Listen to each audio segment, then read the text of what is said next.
to see multi-cornered fights.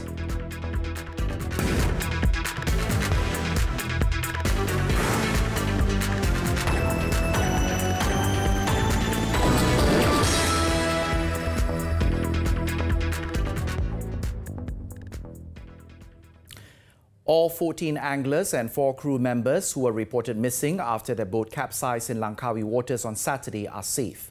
It was reported earlier that the vessel was believed to have sunk about 9.4 nautical miles west of Pulau Beras Basah. Malaysia Maritime Enforcement Agency MMEA Director for Kedah and Perlis, Muhammad Zawawi Abdullah, said the search and rescue operations are still in the process of rescuing all the victims. In a statement, he added that the MMEA had dispatched their assets KM Tenggol and boat Penyelamat 5 to the position of the fishing boat which rescued all the victims. Following the 2 p.m. incident, the agency received a report from the Maritime Rescue Sub-Centre and activated search and rescue operations to locate the crew members and the anglers. The operations sector was expanded from 5 nautical miles to 10 nautical miles following the discovery of several objects on the surface, including fish barrels, biscuit tins and corks belonging to the boat.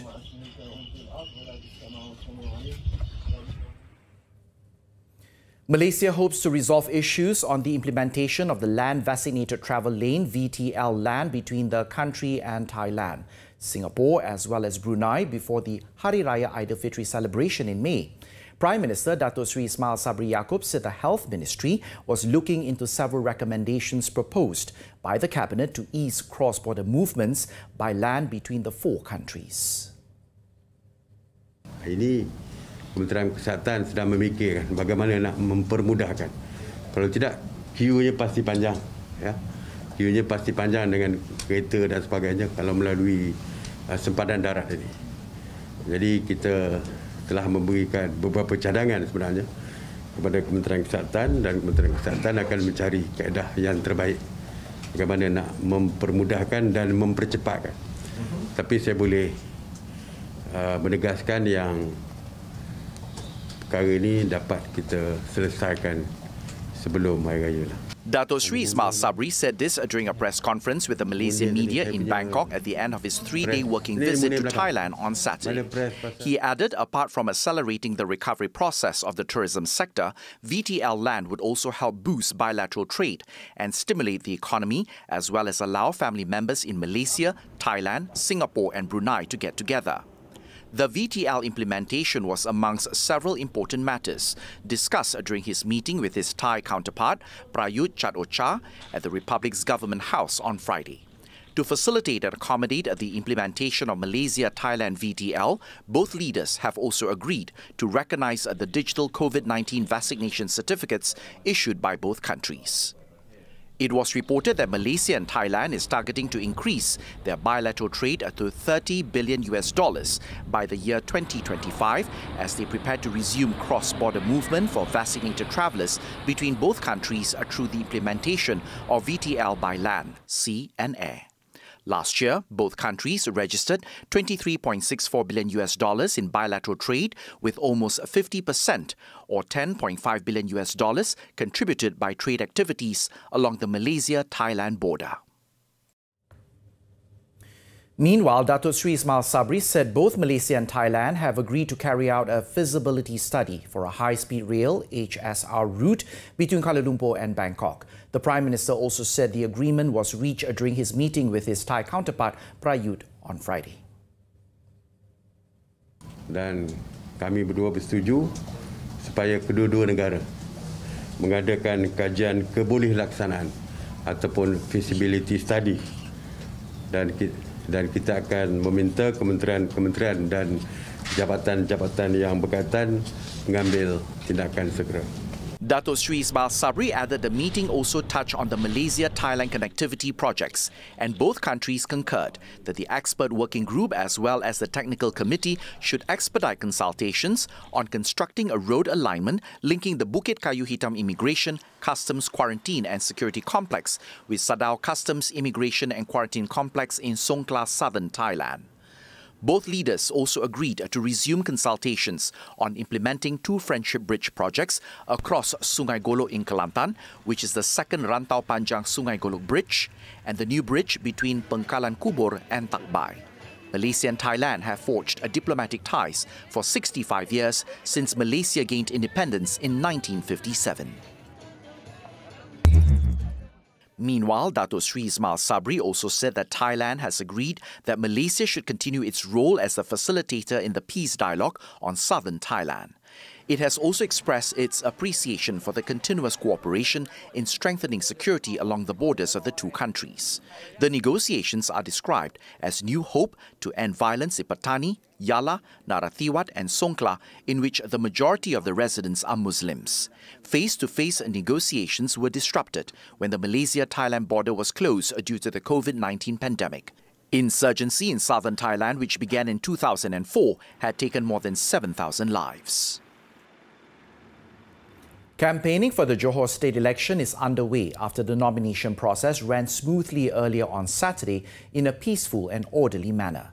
There will be no one-on-one contest as the polls will see multiple cornered fights for all 56 seats, with the highest being 7 cornered in Tiram and Kempas. A total of 239 candidates representing 15 parties are qualified to contest in the state polls after the Election Commission, EC, rejected none of their nomination papers. Aside from the 2 7-way battles, there will be 6 cornered fights in 4 seats, 5 cornered fights in 8 seats, 4 cornered fights in 35 seats, and 3 cornered fights in 7 other seats. 3 main coalitions, namely Barisan Nasional, BN, Perikatan Nasional, PN, and Pakatan Harapan, PH, are vying for all the seats. Also joining the fray are new parties, Pejuang, which is contesting 42 seats, Warisan, 6 seats, and Parti Bangsa Malaysia, PBM, 4. Muda, another new party which is collaborating with PH, has fielded 7 of its own candidates, but there is an overlapping interest for the Larkin seat between Muda and PKR, which is contesting in 20 seats using its own logo. Amongst the hot seats in the Benut constituency with its incumbent, who is also Johor BN chairman, Dato Hasni Mohamad, in a 4-cornered fight against Iskandar Nur Ibrahim of Pejuang, Senator Dato Isa Abdul Hamid of PN, and Hanif Elias Ghazali Husman of PH.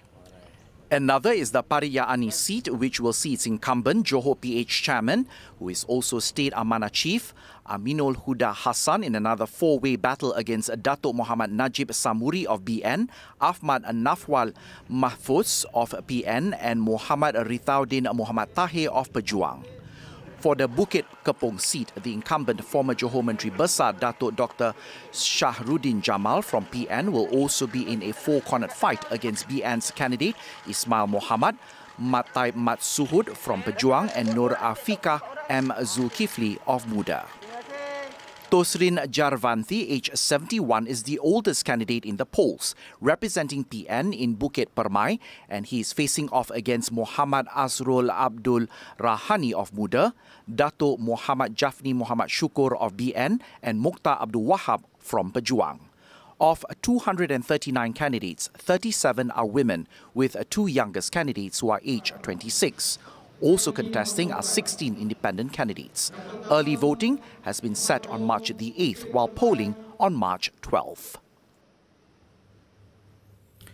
Hospital ward occupancy rate of COVID-19 cases in 12 states have breached between 50% as of Friday. Health Director General Tan Sri Dr. Nur Hisham Abdullah, who revealed this on Saturday, said the intensive care units, ICU, in 7 states also have recorded a bed usage of 50% or more. In a statement, Tan Sri Dr. Nur Hisham said in Selangor, hospitals have exceeded their capacity at 107% usage. Other states which have recorded hospital bed usage over 90% were Kelantan, Putrajaya and Kuala Lumpur, while 8 other states had 50% or more. For ICU bed usage, Kelantan tops the list with 92%, followed by Johor, Perlis and Perak, while 3 other states have just reached 50% admission capacity. According to Tan Sri Dr. Nur Hisham, the influx of non-ICU COVID-19 cases had caused hospitals to record higher occupancy, especially in Selangor and Kelantan. However, he assured that every state was well prepared with their quick response plan in the event of an increase in cases requiring admission to the COVID-19 Low-Risk Quarantine and Treatment Centre PKRC Hospital and ICU. He also said high-risk COVID-19 cases from categories 1 and 2 may require admission to PKRC and hospitals as a precaution. On Friday, a total of 1,677 hospital admissions were recorded nationwide, of which only 589 cases were patients from categories 3, 4 and 5, while the rest were patients from categories 1 and 2. Meanwhile, the daily COVID-19 cases in the country took a slight dip at 30,644 new infections reported on Friday, compared to 32,070 cases on the day before. This brings the cumulative cases in the country to 3,367,871. Of the 332 cases in the ICU, 196 are on ventilators. Despite a sharp increase in daily COVID-19 cases resulting in new record numbers in Malaysia, the death rate due to the Omicron wave is very low compared to last year. Health Minister Khairi Jamaluddin, in a social media posting on Saturday, said the significant difference in the number of deaths showed that the COVID-19 vaccination was effective in reducing fatalities. Berbanding tahun lepas, ketika kes COVID-19 tinggi, melebihi 20,000 kes sehari, kadar kematian juga tinggi. Ketika itu, masih ramai yang masih belum divaksin lengkap ataupun mendapat booster mereka. Kini, walaupun kes tinggi semula akibat gelombang Omicron yang sangat-sangat mudah dan cepat merebak, kita melihat kes kematian yang lebih rendah. Khairi added when the Delta variant hit its peak in 2021, Sungai Buloh Hospital is one of the public healthcare facilities which recorded 20 to 30 deaths daily, but now the numbers dropped to between 2 and 3 cases. However, Khairi stressed that COVID-19 related deaths should still be taken seriously and called on the people, especially those from high-risk and vulnerable groups, to immediately get the vaccine shot and booster dose for protection against the virus. Investments within the ASEAN region will soon get a boost through the ASEAN Investment Facilitation Framework, AIFF, which will improve accessibility and also transparency of investment measures and create more favourable conditions for investors in the region. Singapore's High Commissioner to Malaysia, Vanu Gopalamenon, said this as ASEAN business communities are more interested to seek for opportunities within the region. Intra-ASEAN investments actually grew during this period. In other words, individual ASEAN countries are investing in other ASEAN countries. And it grew by 5% in 2020. You know, by something like $23 billion investments made by ASEAN countries in each other's countries. That, I think, is a significant development. Why is that happening? And that's happening because ASEAN is a very attractive region, not just for outsiders, but also for within countries, for businesses in ASEAN. They realize that ASEAN has undertaken lots of reforms. Speaking during TV3 flagship business program Money Matters on Saturday, Vanu said that this development has led to control of the investment market in ASEAN to grow to 70% in 2020. On the foreign direct investments, he said that attracting investors to any of the ASEAN countries is a plus point, as it will also benefit the neighbouring countries.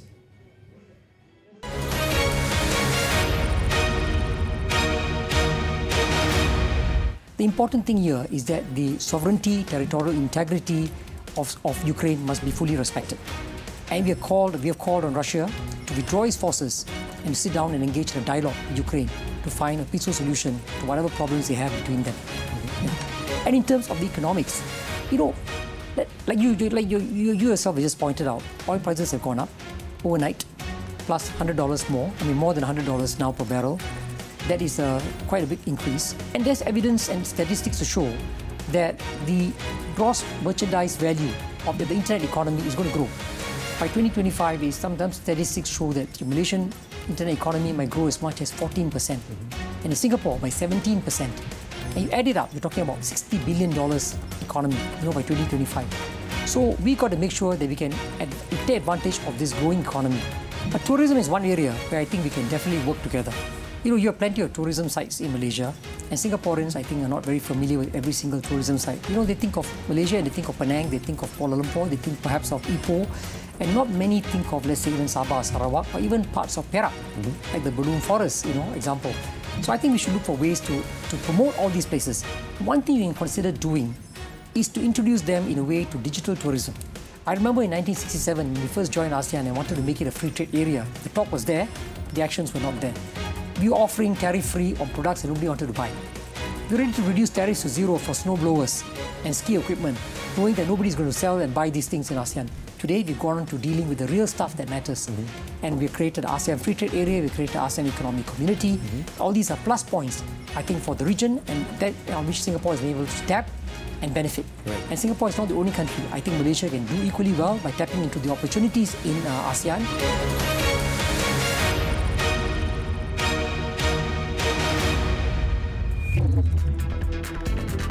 Still to come, flood situation worsens in Kelantan and Terengganu. Stay with us.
Welcome back. Dato Sri Ismail Sabri Yaakob said Malaysia is seriously concerned over the escalation of conflict in Ukraine and strongly urges all parties involved to immediately take steps to de-escalate and prevent loss of lives and devastation. The Prime Minister said the solution could be through dialogue and negotiation based on international laws and the United Nations UN Charter. Malaysia akan terus memberikan sokongan setiap tindakan demi kepentingan serantau, demi kepentingan serantau dan antarabangsa untuk demi keamanan dan keselamatan serantau dan antarabangsa. Dato Sri Ismail Sabri added that the UN Security Council must carry out its primary responsibility for the maintenance of international peace and security. He also said at this critical juncture, every effort should be redoubled to seek a peaceful and amicable solution to the crisis. On the latest development of Malaysians in Ukraine, the Prime Minister revealed that the Embassy of Malaysia in Kyiv is currently undertaking evacuation of the remaining 8 Malaysians and 2 of their foreign dependents from Kyiv. He also said 13 Malaysians had already left the country in the past weeks. In another development, prices of certain goods in Malaysia will record a significant increase should there be no intervention from the government following the ongoing conflict between Russia and Ukraine. Several traders and breeders' associations said the price hike of certain goods is expected following the conflict, which will lead to a spike in oil prices as well as commodities such as corn, soybeans and palm oil.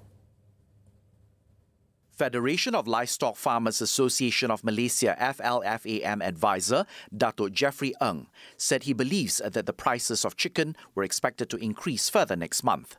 This, he said, was because the main ingredients used to produce chicken feed had soared since Russia's attack on Ukraine. However, he added, the rate is still unknown as it depends on the period of conflict between the two European neighbours. Malaysian Federation of Hawkers and Petty Traders Association President Datuk Sri Rosli Sulaiman also expects an increase in the prices of non-controlled goods following an increase in oil prices due to the conflict. He said the increase in oil prices would affect the logistics costs, certain raw materials and operating costs. On Friday, Domestic Trade and Consumer Affairs Minister Datuk Sri Alexander Nantalingi reminded traders against using the escalating conflict between Russia and Ukraine as an excuse to raise the prices of their goods or services arbitrarily. He said although in terms of economic principles, conflicts or wars would cause the prices of goods and services to rise, such an increase would not necessarily be happening worldwide. More updates on the Ukraine invasion later in the bulletin. In other news, the flood situation in Terengganu and Kelantan has worsened with 3,426 and 2,685 people respectively evacuated to temporary relief centres on Saturday. According to the Social Welfare Department's Disaster Info portal, the victims, consisting of 1,786 families, are now placed in 108 at the relief centres in the two states. In Terengganu, the State Disaster Management Committee Secretariat, in a statement, said 76 relief centres were opened in 5 districts, namely Kemaman, Hulu Terengganu, Besut, Setu and Dungun, involving 937 families. The Terengganu Public Works Department also said that several roads were closed to all types of vehicles, while the Department of Irrigation and Drainage (DID) reported that the water level at 8 rivers in the state have exceeded the danger level. Over in Kelantan, 32 relief centres were opened, with 9 each in Kuala Krai and Tanah Merah, while 7 in Pasir Mas and 5 in Jeli, involving 849 families. Kelantan Deputy Police Chief Datuk Muhammad Zaki Harun advised the residents not to turn the flood disaster into a water festival, even though the floods this time is considered as stagnant rainwater. Meanwhile, DID reported that 5 main rivers in the state are at danger level. Coming up after the break, Ukraine fights to hold Kyiv.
Welcome back. Russian troops advanced towards Ukraine's capital early Saturday and street fighting broke out as city officials urged residents to take shelter. Smoke and flames could be seen rising over Kyiv. But as dawn broke, it was not immediately clear how far the soldiers had advanced. though Ukrainian officials reported some success in fending off assaults. So far, according to Ukraine's health ministry, 198 civilians, including 3 children, have been killed by Russian forces attacking the pro-Western country. In the meantime, President Volodymyr Zelensky, speaking in a video message from outside his Kyiv office, urged the nation to defend itself, adding that he had not left the city, and claims that the Ukrainian military would put down arms were false. This came after the United States, Canada, Britain and the European Union announced further sanctions against Russia, including against Putin and his foreign minister, Sergei Lavrov.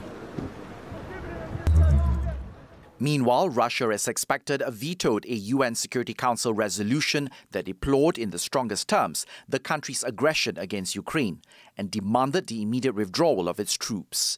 11 of the Council's 15 members voted for the motion, which was co-written by the United States and Albania. China, India and the United Arab Emirates abstained. Though the resolution was always doomed to fail due to Moscow's veto power as a permanent member of the Council, the debate did offer member nations an opportunity to voice condemnation of President Vladimir Putin's decision to launch a full-scale offensive against Russia's neighbor. You can veto this resolution, but you cannot veto our voices. You cannot veto the truth. You cannot veto our principles. You cannot veto the Ukrainian people. You cannot veto the UN Charter. And you will not veto accountability. In other news, India's capital has announced the end of all the remaining coronavirus restrictions after government data showed cases of the recent Omicron variant had fallen. According to Delhi's Disaster Management Authority, the government's decision to lift all COVID-related restrictions was due to concerns for the people who were facing hardships due to loss of jobs. The announcement means a night curfew in Delhi will now be lifted and restaurants and bars will be able to operate at full capacity from Monday, and schools will function fully offline from April the 1st. India was battered by a devastating COVID-19 outbreak last year that saw 200,000 people killed in a matter of weeks, overwhelming hospitals and crematoriums.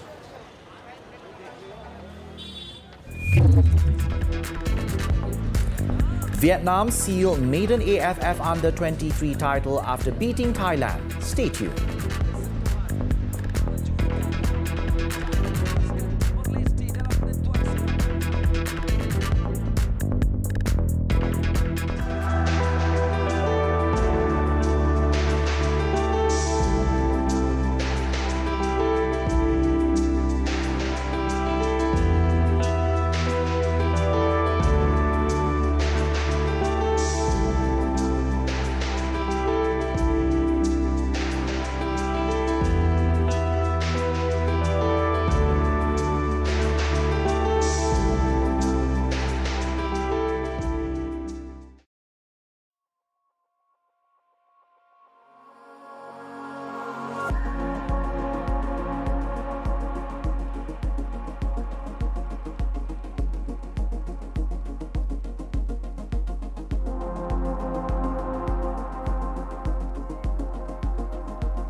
Sports. Vietnam won the AFF Under-23 Championship after beating Thailand 1-0 in the final at the Morodok Teko Stadium in Phnom Penh, Cambodia on Saturday. However, it was Thailand who were on the prowl right from the beginning. They were making the most of the wide areas to trouble Vietnam's backline through Krok upon Abaram on the right and Waradach Bon Makcha Jomkit on the left. Vietnam's solitary goal of the match was scored by Tran Bao Tuan just before the halftime whistle. Salvador Garcia's men threw all their resources in the second half in search of their equalizer. Satawas Lila's free kick was about to ripple the net through the top corner, but Tuan Hung's diving save denied him glory. Thailand kept piling pressure on Vietnam's backline until the final whistle, but their efforts were not enough to get the equalizer. Still on football, Johor Darul Takzim JDT are off to a roaring start to the Malaysian football season after beating Kuala Lumpur 3-0 in the Charity Shield game at the Sultan Ibrahim Stadium in Iskandar Puteri on Saturday. The defending Super League champions overpowered the Malaysia Cup winners in every area as they entered the season with their first trophy. Midfielder Nazmi Faiz Mansour scored the first goal in the 26th minute, and 5 minutes later, new Argentinian signing Fernando Forestieri scored the second. Substitute Afiq Fazial further piled on the misery in the 83rd minute with a third goal. The win cements JDT's reputation as one of the top sides in the Charity Shield, as it is their 7th title. They are just one short of Selangor's record of 8th.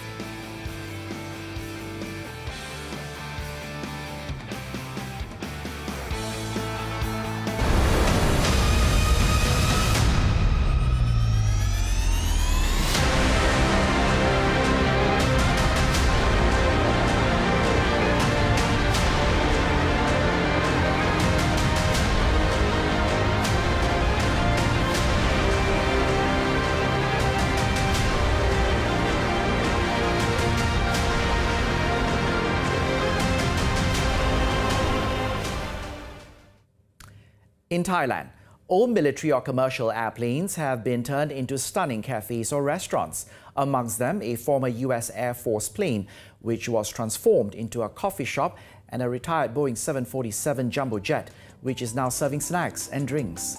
Let's take a look as we wrap up Nightline this time around. I'm Adrian Seet. Thank you for watching and stay safe.